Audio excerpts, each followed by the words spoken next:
It's Friday, March 22nd. I'm Adam Walsh, and this is The Signal. The provincial budget came out yesterday afternoon, so today we are going to dig into it. We are going to talk highlights, what they mean for people across Newfoundland and Labrador, and to do that, I've got a budget panel ready to break it all down.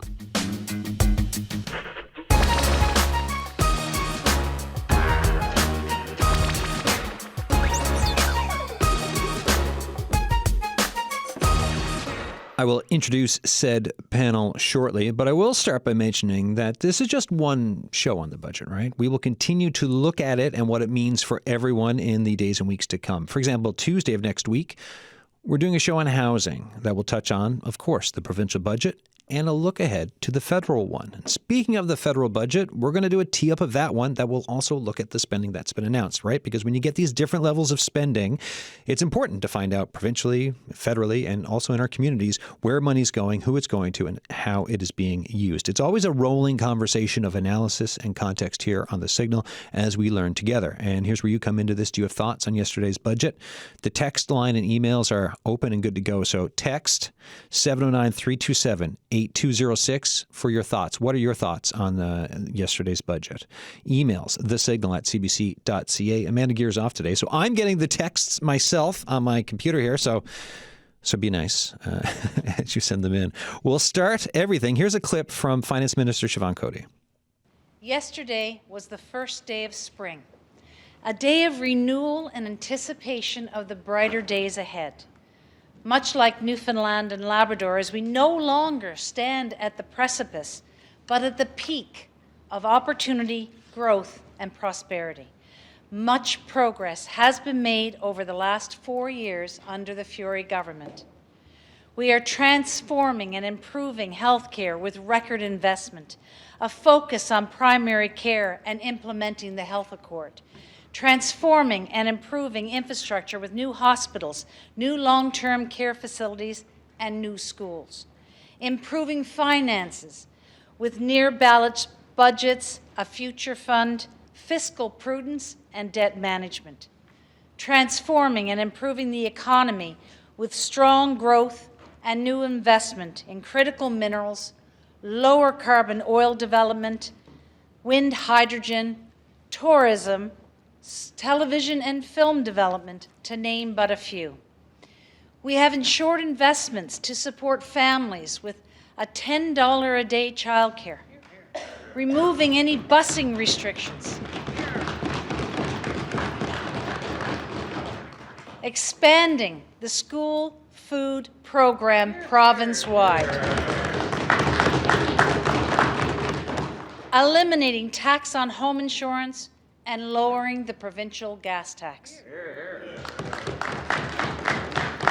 We've helped seniors with a 15% increase in the seniors' benefit and paying for driver medicals. We've helped businesses with greater tax credits and raising the threshold of the health and post-secondary education tax to help businesses save money. And we're just getting started. In this budget, in a year we celebrate 75 years of Confederation with Canada, we deliver no new taxes, tax increases, or fee increases.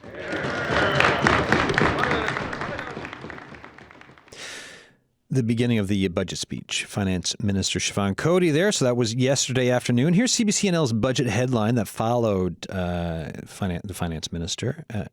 After soaring deficit, NL plans heavy spending on health and housing. So that was the first headline out of the gate for this year's budget. And that bit about the deficit, the deets on that for the coming year, the provincial government is forecasting a deficit of $152 million on projected revenue of $10.3 billion.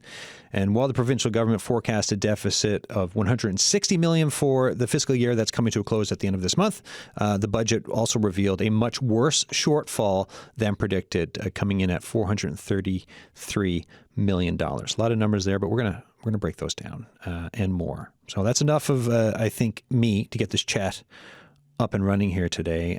Here in studio to talk about the budget, we've got Larry Short, Senior Wealth Advisor at Short Financial, Cassandra Drodge, Co-Chair Social Justice Co-op, John Harris with Munsu, Director of External Affairs, and as well Professor Tony Fang, the Stephen Jaroslawski Chair in Cultural and Economic Transformation at Memorial University. What do you have, folks? Thanks for coming in. Thanks for having us. All right, so let's get, first of all, and I guess we'll go from left to right and right to left and then in between and out and all that stuff for asking folks questions. But I want to start with the fact that it was very much not a usual budget this year, right? We had the protests on Confed Wednesday. We went in the special coverage here on this show, fish harvesters up there, and then a bunch of stuff happened. I'm just curious as to your thoughts on it. Larry, we'll start with you. So, unfortunately, the fish harvesters did the Liberals a favor because there's nothing like government being called to task by the media. So, all due respect to the opposition party, having the media scrutinize and particularly doing it in a room where you've got these really great minds collectively together looking at details and forcing the government to answer questions on the spot. That would allow us to dig in deeper on some key questions that certainly I had, and I'm certain many others had. So it kind of interrupted that flow, and that was really a disappointment. Cassie.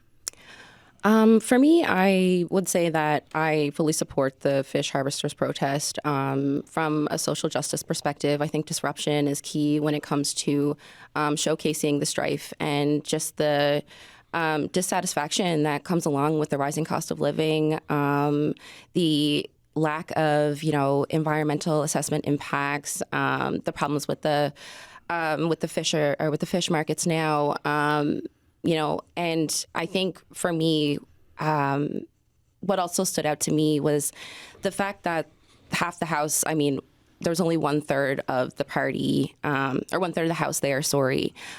So we had one party basically giving a top-down budget to the rest of us who were basically locked outside of the House. I'm still in shock at the police presence there. I'm still in shock at how some of the fisher folks were treated, how horses were used to control crowds. I'll have much more to say about how the budget's actually spent, but I just am looking at it from a social justice perspective, looking at it from completely a visual perspective. The people in the House should be ashamed of themselves. John Harris. I think that, organized labor in the fishery has always looked a little different than, labor in other sectors. So when the government that is making the regulation to limit your ability to work and to be able to afford to feed themselves and to make a livelihood, the government becomes the area to form a picket line. And unfortunately, instead of coming to the table, the premier decided that he would get a court injunction to arrest anybody who would stop anyone and trying to go into the building and to plow ahead with the budget. That was disappointing. I think that seeing the equestrian unit push into a crowd and an older man having his hip broken, I think that was really hard to watch. And the next day, being there with the riot police, the militarized uniforms, I thought that it was a very heavy-handed approach. I think that a lot of politicians in the past have come down and had frank discussions and willing to talk about things. I don't see why there was such a heavy-handed approach and why the budget was pushed forward with the given situation. Professor Fang, what are your thoughts then? Just on the fact that it was very much so not business as usual for the budget delivery this year. Yeah, certainly there have been, anxiety and also excitement in the last couple of days. I was giving a keynote speech yesterday at the time and for the NL Diversity Summit, so I didn't get a chance to see a lot of what's going on. Certainly labor conflict, certainly a very important issue in this province. I think we should need to pay attention to the, pay and benefits, working condition of the fishermen, which is, a very important sector in our province, and I think certainly that adds a little bit more kind of flavor in terms of how we should actually pay attention to the challenges for everyday working lives of people in this province, including of course the working class, the fishermen, and we're also talking about newcomers, right? Doctors, nurses, and all walks of society. I think we all pay attention to what the government is planning to do to improve the welfare of the citizens in province. All right, then, and this will circle back the other way on this. Overall thoughts then on the budget, right? So for Yes. what you heard, whether it's a grade or just your overall thoughts on the good, the bad, what was missing? Oh, well, I think, the investment in the critical sector is encouraging from my perspective. Yeah. Remember that on January 24th, I had a panel discussion with the Chief Statistician of Canada, Ariel Aurora, and I urged the federal provincial government to invest in a critical sector like healthcare, housing, and infrastructure, public transportation, and this is crucial for the long-term growth, economic prosperity of this province. As you know, we brought in large number of immigrants last year. All the actually targets 5,485, and we actually enjoy the first ever of population growth at 1.3%. Since many decades, and this year and the provincial government again anticipate 0.8% population growth, largely driven by immigration. So when we brought in this large amount of additional human capital, we need to have complementary investment, right, in this critical sector. I also have firm belief that immigrants and international students could present a viable solution to the very important issue in this, for example, labor skill shortages, right, that become a bottleneck for our economic growth in this province. So, yeah, I think that's something that I think is positive. It benefit all, Newfoundland and Labradorans, but especially for newcomers. But also I have some kind of reservation, especially in terms of direct investment in immigration. For example, the settlement immigration supports, language training, all kind of things. It's not clear. There is some areas for labor force development, 170 million, but not much detail has been given. So that's something I would like to dig out a little more. And also, I think in terms of long-term investment in this. Critical time. I think if you look at economic cycle effect, the government, the province is in this sweet spot of this growth phase, resource economic cycle. Yeah. Right, as we have this new projects coming along.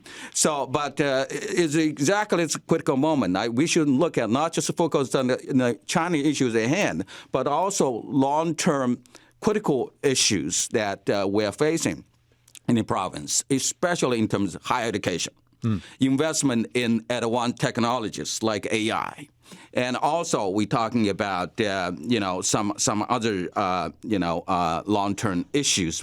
I'm also happy that the government now finally invest money into the future funds. 72.4 million. This is essentially what we have learned, smart policies from other resource-rich countries like Norway and Sweden. All right. John Harris, not just the student perspective on it, but I know you were sat with labor yesterday, right? So Munzu was there. I looked at the picture. It was like pretty much everyone in the labor leadership community in this one picture. What are your thoughts on the budget? Well, from a student perspective, I find it very hard to see anything in there for students, post-secondary students. It's a very disappointing student budget when it comes to the cuts to Memorial. We're seeing a $13.6 million cut to the tuition offset grant, continuing the disastrous plan to defund our only public university and to eliminate the tuition offset grant, which for 20 years kept tuition at a somewhat affordable rate for the people of this province. So it's a very disappointing budget when it comes to the future of our province, the future of young people. If we look at the advice, say in the Moya Green report, the PERT, it talked about defunding MUN and defunding the tuition, and they're following through with that. But it also talked about the necessity to have young people educated in this province to drive productivity and to grow the economy.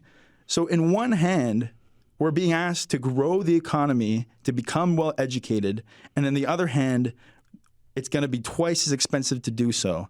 So they're asking something of students, which is counterintuitive. What their process and their plan for the post-secondary education, I think, is going to be a disaster. We've already seen a 20% drop in enrollment immediately after the tuition doubled. We're starting our lives with up to $30,000 of debt if you look at the whole expense of a degree, and that's only for domestic students who now pay the same as all Canadian students. For international students, the cost of a degree is upwards of $80,000. We're now the most expensive university in Atlantic Canada, where once we were a place where people wanted to come and bring their skills, bring their energy, and bring their commitment to the province. It's hard to see that keep continuing. And for those who are still here, there's less and less reason to be able to stay. Cassandra George. Yeah, just kind of hopping off what John just said just then, I think the whole tone of this budget devalues us again as a community. And I just have right here, I think it's the first sentence on their budget page. It says $152 million deficit this year. This deficit is due to continued investment initiatives to assist residents and businesses with affordability at this time. It seems, as John said, counterintuitive almost because, again, we, the public, are being put in this picture that we are the burden. We are the ones that, are getting quote unquote handouts because, we need them. But really, as John said, and as Dr. Fang has said, we have many folks in this community and in this province that are coming here, who have lived here, who stay here, who have high education, high skills backgrounds. And some of the investments that the government is looking forward, especially in the next year, it just doesn't make sense. First of all, they're too vague with regards to what kind of training and kind of opportunities are being offered through the post-secondary and other private institutions here for what I assume might be just transition. And so the vagueness around that is very scary, especially since all the labor folks were locked out of the House yesterday. How can you talk about jobs when you don't have anybody there in the seats that represent labor unions? That just doesn't make any sense to me. And on top of that, they keep talking about jobs. I have 3 jobs and I still can't afford rent. So, we need good jobs. And that's where labor unions come in.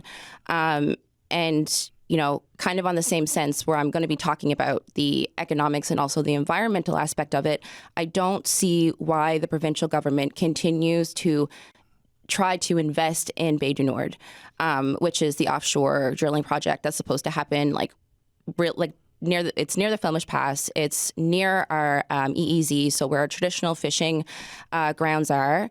And, this, and I feel like a broken record because, I keep saying that this project has a oil spill risk of up to 20%, which is very scary to many of our fish harvesters. Second of all, the economic side of it.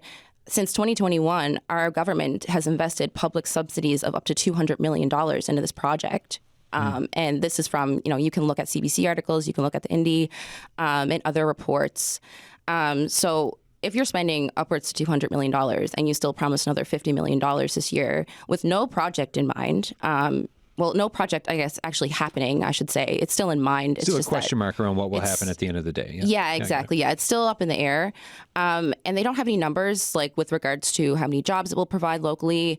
And I think just with regards to the relationship happening between Equinor right now and the provincial government, it's been almost comparably, it's been compared to giving Bill Gates money for a computer, right?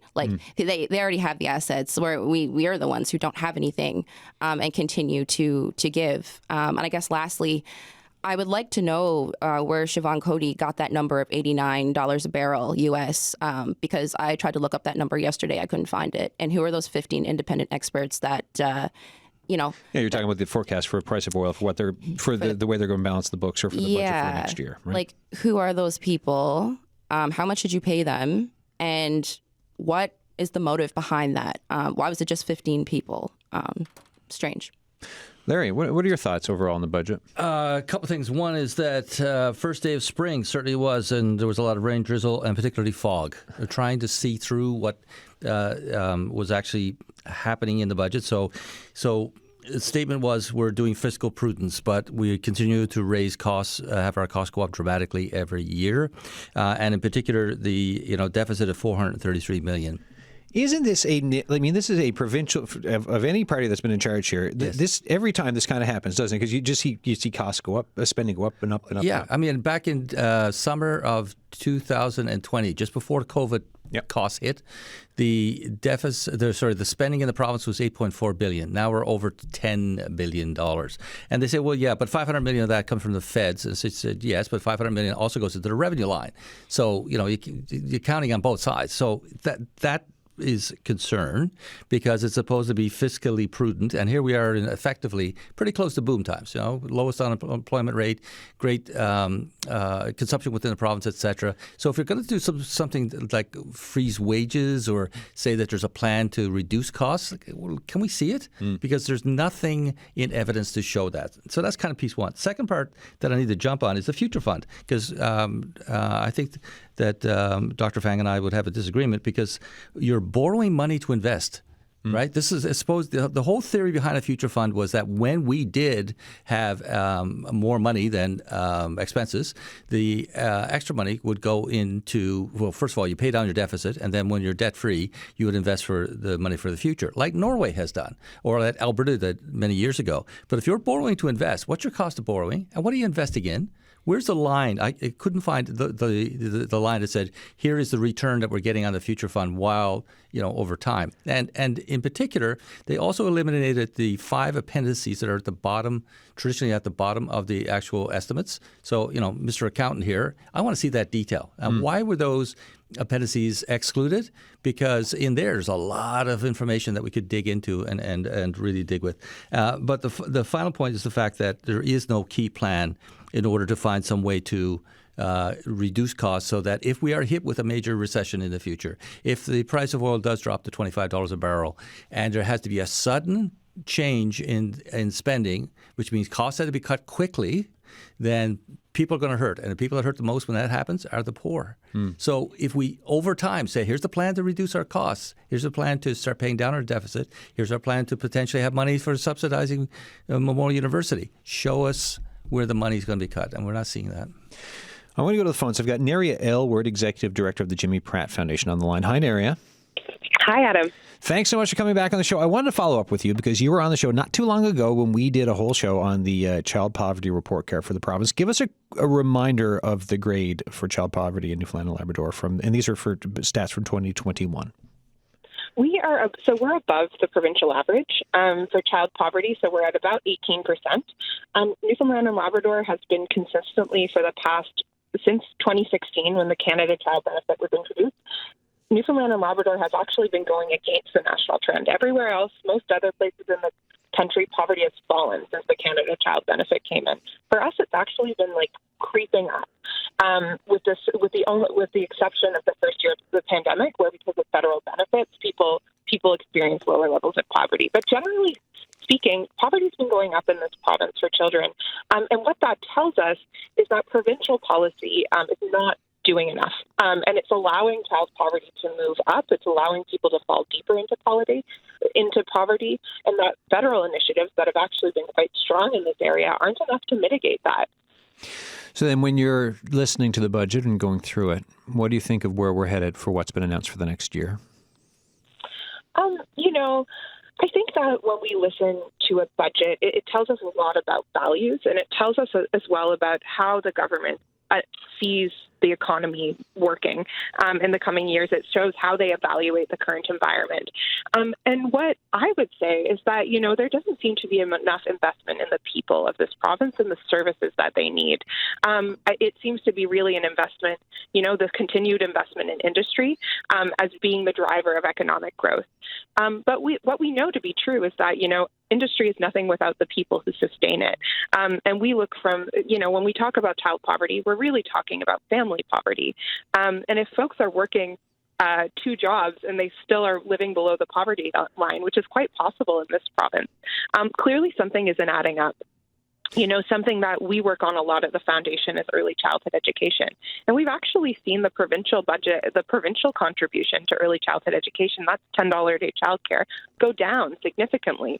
And they're basically just relying on the federal money. This is essentially a federal program because the province really isn't kicking in very much at all. We see them taking that opportunity and saying, look, the feds are taking care of it, so we can actually cut back. But I mean, and anyone listening to this knows that we're in a childcare crisis, and that's a workforce crisis. That means people can't go back to work. So again, it just doesn't add up. It's like how, we're looking at investing in industry, creating, new industries and new kinds of employment, where on the other hand, we're not investing in $10 a day childcare. We're just we're just accepting this half-baked program that serves a fraction of the children who need it. And so, as a foundation, we look at early childhood education in terms of a right that every child has. But even if you don't care about the rights of children, in purely economic terms, the economy doesn't function without childcare. So it seems really silly not to be doubling down on childcare, making sure it reaches every kid who needs it, because it's a driver of our economy. It just doesn't really add up to me.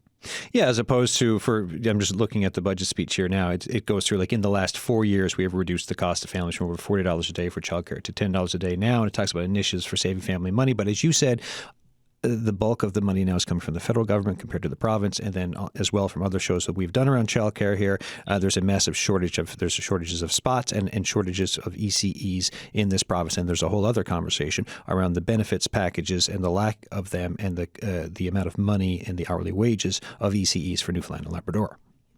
Yeah, so it's funny. It's an area where it seems like a win-win. It's like there have been so many analyses done of how much money comes back into the economy through taxpayer contributions for the amount of money governments spend on childcare. And that ranges from $3 per dollar investment to $8, depending on how you count it. And so it's a pretty sure investment. And, there are clear things that we can spend money on. You kind of hit the nail on the head. One of the main reasons that we don't have enough childcare spots is that there aren't enough educators. And there's not enough educators because they're not paid adequately for the really difficult and skilled work that they do. And so that seems like a really clear thing you could do to boost our economy and to increase, boost our economy now and in the future. These are young people who will be our neighbors and our workers in the future. And so it just seems like a really easy thing to do for governments, but it seems like there's kind of this short-term view that is like, great, we can cut here so that we can announce more things, rather than doing a proper job on something so fundamental that might not be as exciting or sexy, but childcare is so fundamental to our economy and to our communities. Neri Elworth, thanks a lot for this. I appreciate it.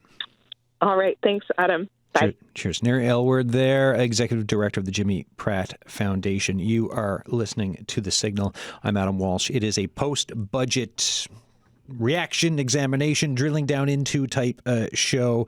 We're talking about what it means to you in the communities of Newfoundland and Labrador. So here in studio with me, I've got Larry Short, Senior Wealth Advisor at Short Financial, Cassandra Drodge, Co-Chair Social Justice Co-op, John Harris, Munsu's Director of External Affairs, and Professor Tony Fang, the Stephen Jaroslawski Chair in Cultural and Economic Transformation at Memorial University. So you've got what Neri was saying there, right? And then I was listening to Josh Smee in the news, right? So Executive Director of Food First NL, again, making a point when we talk about social assistance, again, making the point that he said a thing that would help folks would be pegging social assistance to inflation, something that is not done. It's been called for poverty activists and advocates and food insecurity folks for a number of years now. My question is going to be around cost of living and what you think, from whether it's childcare, whether it's food insecurity, whether it's social assistance. What do you think about this budget and what it's doing or not doing for folks for cost of living. Larry, we'll go with you first this time. Well, there's not. I mean, there's not anything in there specific to cost of living. And in fact, one of the things I did talk about with some earlier interviews was the fact that this budget is the year before an election, right? So they tend to not announce goodies. Like, we're not getting any Fury bucks. Yeah. Right. Remember the $500 we were all getting? No $500. No, but don't be surprised if we don't get that next year, right? I think that's where next year is when you more than likely will see a few cuts to fees and the like, and potentially something there. But there's nothing. This was a stay as you go kind of budget in that sense. Anyone else thoughts for cost of living? Yeah. Okay. Sure. Yeah. The inflation side, I think, it's very hard to project long-term trends, right? You could have this inflation because the COVID, because, the other supply chain constraints, so on. So once you get the rates, kicked in, it's waged, as downward inflexible. So I think it would be probably more effective from, economic point of view is that, probably, could give some other kind of support. For example, support for employment, high quality employment, and the other is that maybe some consumption vouchers that Larry talked about. That certainly could help the low income, mid income individuals, and at the same time stimulate the economy. So so the big challenge here is that we want to maintain the standard of living, and at the same time we wouldn't allow this kind of wage inflation to spread out across the economy. Okay, John. Yeah, if I can quickly just jump into the point about Memorial as an economic driver before I get into cost of living. Like Nereus said, Memorial about childhood education. It's a economic driver of the economy because it is a workforce issue. When you have an educated population, you can fill those positions that need to be filled, like the shortage in nursing, like the shortage in social work, the economic drivers in all industries, like from engineering to computer science. You can look at our tech industry, our burgeoning tech industry here, and we've had much success in using Memorial as a driver of the economy. And if you can also look at the Memorial is not a subsidy. You're not subsidizing Memorial in the same way as that you don't subsidize K-12 education. You're funding it because of it's an investment. Yeah, well, exactly. I was going to say, because it's the difference in word here, right? And it's like subsidy compared to investment, right? You've got you're flipping it it depends on who's telling the story and what they're trying to talk about, right? One person's subsidy can be another person's investment. Yeah, and I think when it comes to like that workforce issue, that creates more expenses down the line. We have a shortage in nurses, so we pay $26 million. Fury government pays $26 million to a private company to pay for travel nurses. Some of the nurses, for an hour work, they paid $300 to that company for that to be able to have adequate nursing. So we're having these workforce shortages that are costing us more and more money, and we're actively privatizing aspects of our public system, which is costing us more at the end of the day. I think if you look at the amount of P3s that have been going through with long-term contracts, 30-year contracts, that and studies have pointed out that these are expensive, and they're hidden expenses as well, and they're long-term commitments that keep costing the public money. So these are contracts that you've got private and government working together, and sometimes for things like road work and depending in infrastructure and among other things, right? Yeah. So I think that there's a lot of the government uses a lot of money to pay consultants and private consulting firms to be able to justify this stuff, and that's also a huge expense. But if we get into the cost of living, there's been a study that came out that 40% of students are food insecure in this country. We're seeing students having to work full-time and go to school full-time. We're seeing a 20% drop of enrollment at Memorial, and that's enrollment. We're not even looking at, well, maybe I'm only going to take 3 courses this year because that's all I can afford. I might not be able to do the degree in 4 years. I might have to do it in 10. That's slowing our economy down. It's slowing our workforce down, and starting off, you can't get rid of debt. The debt is just transferred on to young people. You can't get rid of debt by cutting memorial. That is so. That is the impact on people's on students' cost of living and students' lives. We've seen the food bank at MUN close down because of usage. I'm on the board of the food bank. I've volunteered at the food bank, and as the past couple of years at the food bank, I've noticed the amount of food that we've been able to give out has been cut in half. There's a serious impact on having a high debt, high expensive post-secondary education on the lives of young people in terms of cost of living. But to a greater effect, it ripples down the road and to what kind of workforce we have, what kind of population we have, and the kind of jobs we have. Cassie, cost of living thoughts? Yeah. So I really appreciate what Neria said. I think because it really brings it back to people. That's one thing that I often questioned when I heard the announcements around the budget. It was like, we're having numbers, we're having industry, we're having all these fancy keywords, but like, where are the people? Where are the stories? And I think the budget misses that. I think our government right now is missing this key piece where community engagement is vital when it comes to addressing these types of intersectional problems like cost of living, family, wellness, and even like intergenerational wealth. I was speaking to someone like a couple of months ago, and we were just having a conversation about oil and gas. And she said to me, she was like, I'm the first person, like I did everything right. She's like, but I'm the first person in my family to not do better than my parents. Mm-hmm. And I thought about that because that is becoming increasingly more relatable, I think. And so I think with regards to that, we need to look at a systems change. And from a cooperative background and with respect to like food and sovereignty and things like that, we can start looking at more cooperative based like agricultural programs. We can start looking at co-op grocery stores, fishing licenses that are community owned, things like that can also, obviously boost our economy and also give the skills and the needs that go in hand with, industry and market. But then also you're kind of feeding into this, like giving people the tools that they need for the change they want to see, giving them the food instead of having, food stamps, like give them a land, give them some crops. I'm sure we could contact Zero Waste Consulting down there. Viviana owns a really amazing composting co-op. We can get things sourced locally here. We really need to get back to that, like valuing our province, valuing the resources that we have there, and not selling them or giving them away. So you're really going to hate this part. There's a author. His name is Peter Zeihan, Ziehan, and I follow him a lot.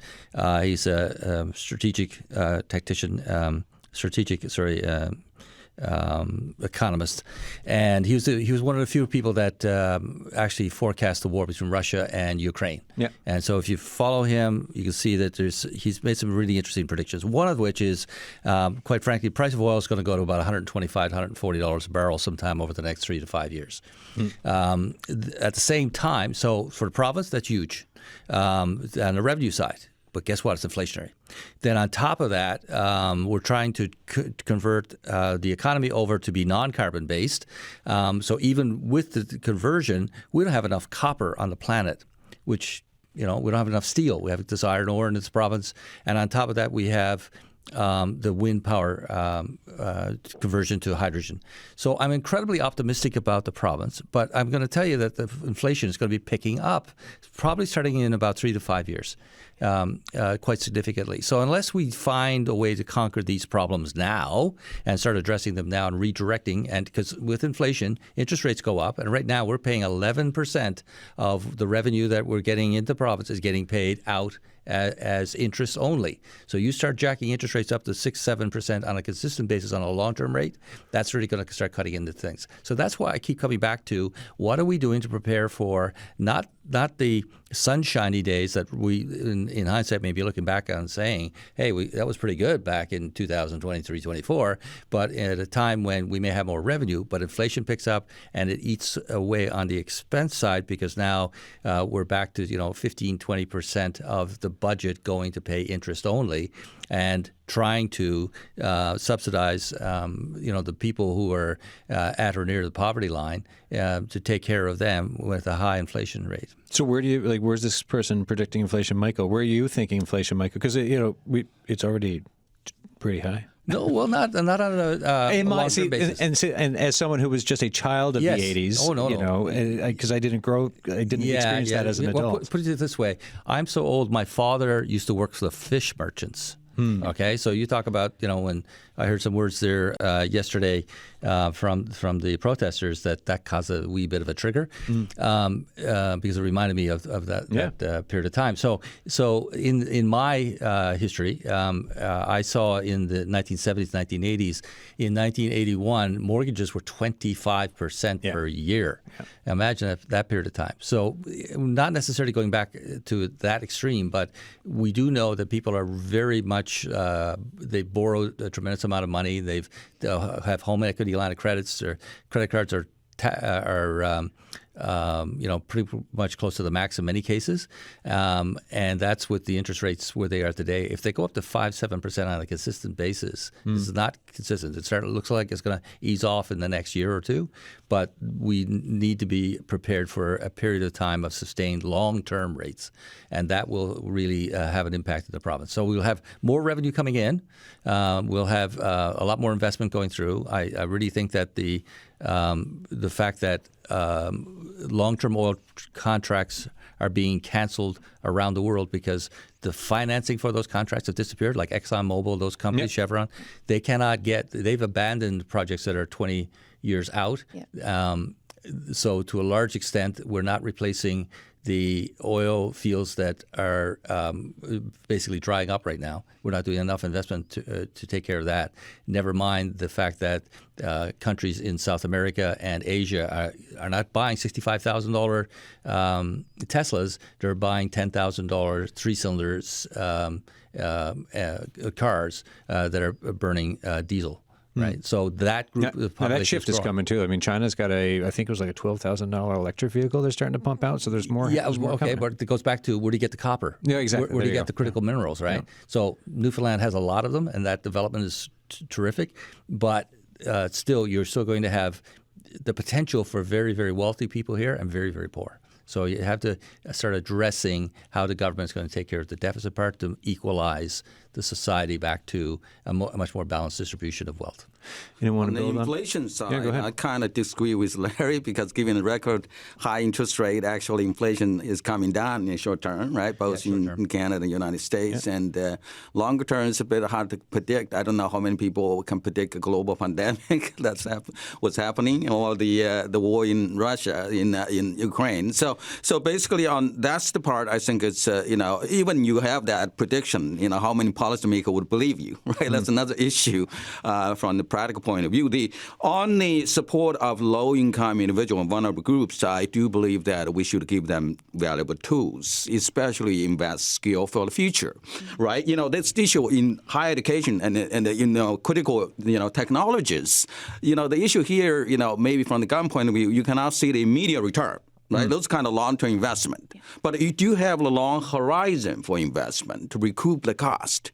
But the issue here is in politics, right? The government, usually have a 4-year term, right? So they don't have a luxury to say, I'm out to look into another 20 years. But that's something as a collective, right?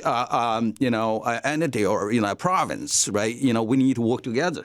On different kind of groups here, and to make sure that we can invest into the future, right? So how to make sure the students, right, the newcomers, which are critical, right, for long-term economic growth. Can't succeed in the labor market, for example, given holistic support.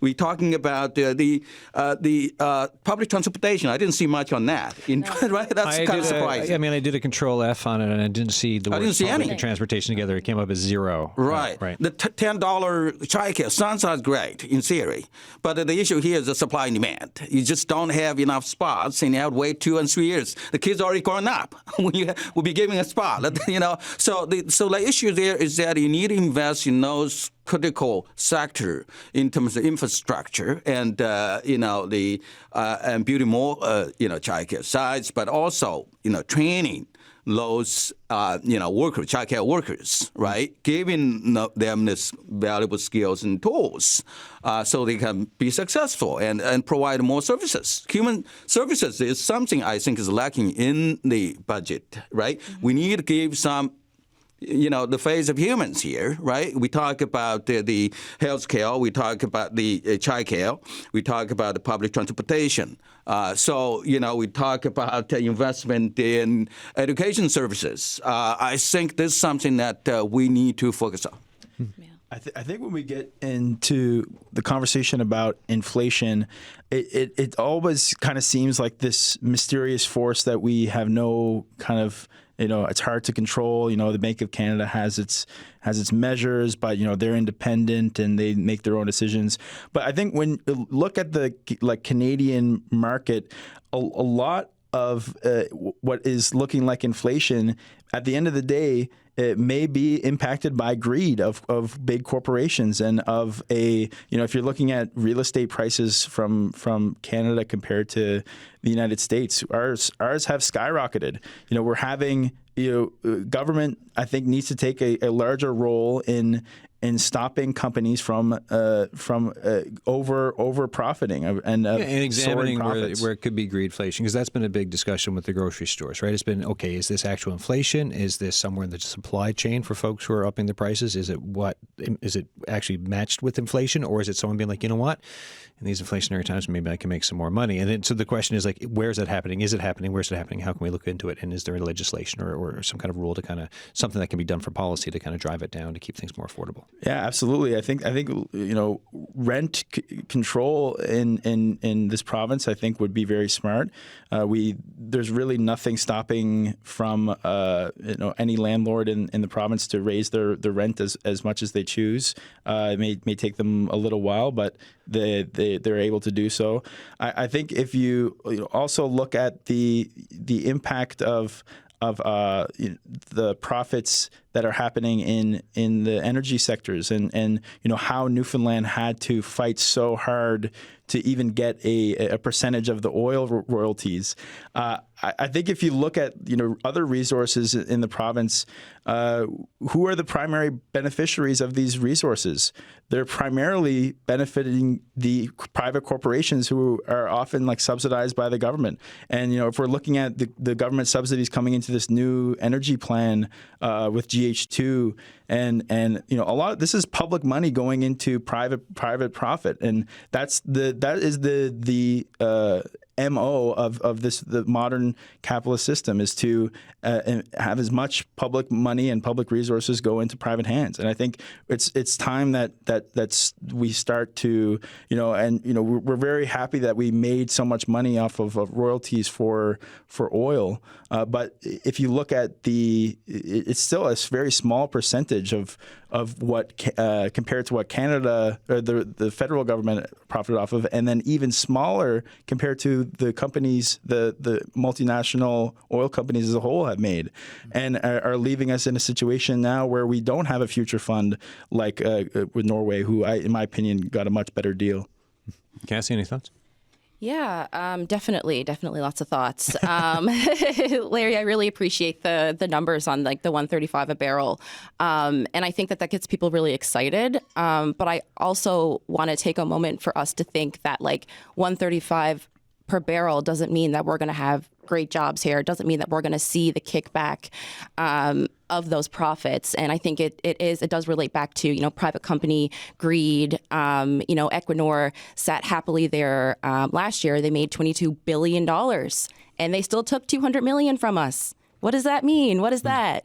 And so, we get excited for these projections because we think that we have responsible business partners. We think we have a responsible government. But I want people to think about that. I want people to think about, well, if I'm being told, this fairy tale, this romanticized story about oil or about jobs, what is the reality? Like, we almost want a detailed picture. How much is going to be put into expenditures? How much is going to be put back into, when those wells dry up or when we need to make that transition because we see, global divestments. Equinor actually took a really big hit in their stocks like a couple of weeks ago because of their interest in Bay du Nord. They are not interested. They're just playing a game right now to get as much money as they want out of the public pocket, out of us. And we have government that are willing to do it. Yeah, and this is where we come into that term just transition, wondering what's happening next as they shift the economy. There is language that they didn't say just transition, but they said as the economy transforms, we'll focus on jobs of the future. So there is a council that's going to be Memorial University, College of the North Atlantic, business, labor groups, private colleges put together to try to talk about some of this as they plan for some of these shifts, right? And by the way, on this show, April 11th, I believe, we will be having our third Just Transition show focused on the folks working in it to talk about jobs and what is here now and where things are headed and what could be coming in the next few years. So put that on your agenda, Larry. So just a question about housing. So first of all, Canada has an immigration policy that the rest of the world envies because to a large extent you had to be wealthy enough to come to this country. So when and we desperately need immigrants. There's no future in Canada without immigration. So make that absolutely clear. That being said, you don't bring 1 million immigrants in and not have a housing policy that says that you build houses for people who can afford them because they're coming in wealthy enough to be able to afford houses or certainly rent. Part of the problem, so that's kind of piece one, but the other part of the problem is the speed with which housing can be developed. In this province, for example, we have some clients who have been in the house building business for many years and have reached the point of exhaustion because they're going to go do a housing development and they've got to invest $3 million in the land to build a number of houses and they've got to carry that for 3 years and they cannot get the approvals. They don't know where the approvals are, right? So red tape plus labor force, right? You need people to build these things. Right. So places, and I don't want to glorify Toronto, but they did solve this to some extent. They put in what are called SLAs, which is, why do I always have trouble with that? But basically it says, if you fill out your forms properly, here's when you can have your permit. Yeah. But in this province, the developers are afraid to call the cities or the councils, the planning departments, because if they upset them, their permit disappears down into the bottom of the heap. So we have to find some way to increase the speed with which houses can be built here in order to encourage developers to build more houses, whether it's rental properties or whatever, and that makes a huge difference. And then the other one is Airbnb. I mean, when that came in, it didn't just affect Canada, it affected the world. New York has come out and banned Airbnb. No more rentals less than 1 month long. And that has freed up so much, right? There's nothing in the budget discussing that, nothing in the policy. Go ahead. Yeah. So, in terms of Council for Labor Market Data Analysis, we've been calling this for many years, right? Yeah. You're like, why is no one listening to me? Exactly. And again, devil is in the details, and there's no specific information about it. We're very much looking forward to the more detail that will be provided by the provincial. But, in that regard, I think it's very important. I agree with Larry, is that we need to make, the policies, based on evidence-based decision-making, right? You don't have data, you don't have the, the analysis. And now we can, make informed decisions. So that part I think is really. I also agree that the housing is a big challenge here. When we brought in this large number of immigrants, which is great for long-term economic prosperity, but they need to find a place to live. And the government started by $36 million. I just look at the budget in housing to build 100 new homes. That's it's a good start, but it's not enough, right? So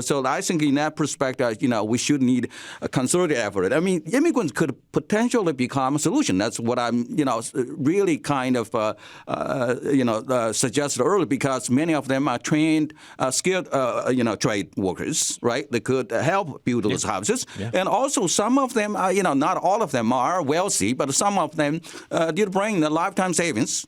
Right, they are interested, based on our conversation with some immigrant group, they are interested in housing. I mean, this is probably a controversial topic, but I think we need to better utilize the talents, the talent in terms of financial capital and also human capital, right? To make sure that we can reach mutual benefits for the province. Yeah. 15 seconds each. Go for it. I think that for 24 years since at least Paul Martin, all levels of government have drastically reduced funding and absolved themselves from funding in housing. Every year there's a crunch for international students to find housing in St. John's, and this is only a small step in that direction, but we need public funding for it. It can't all come from developers. Cassie, last word to you, 15 seconds. 15 seconds. I'm going to use it to talk about public transportation, the lack thereof, and public infrastructure, especially with regards to transportation across the island. We see that cars are considerably more expensive. They increase our carbon footprint, and they also are very dangerous. We keep seeing an increase in drinking and driving and deaths among the highway. We need a train. Get to it.